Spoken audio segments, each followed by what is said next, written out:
Hewan yang ikut serta dalam kontes tersebut yakni iguana, biawak, kura-kura, dan ular.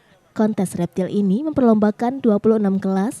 Selain kontes, kegiatan tersebut diisi juga dengan pameran satwa, kontes reptil, lelang reptil, dan door prize. Berbagai ukuran dari iguana, biawak, serta ular dengan warna-warna yang menarik menjadi tontonan tersendiri bagi para pengunjung yang hadir untuk menyaksikan kontes reptil tersebut.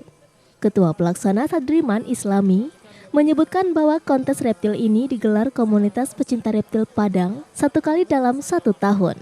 Peserta berasal dari Provinsi Riau, Jambi, dan Sumbar sendiri. Kontes reptil ini diikuti hewan iguana, leopard, gecko, kura-kura, dan ular. Kontes ini melibatkan 20 komunitas pecinta reptil. Selain kontes, kegiatan ini menjadi ajang silaturahmi sesama pecinta reptil.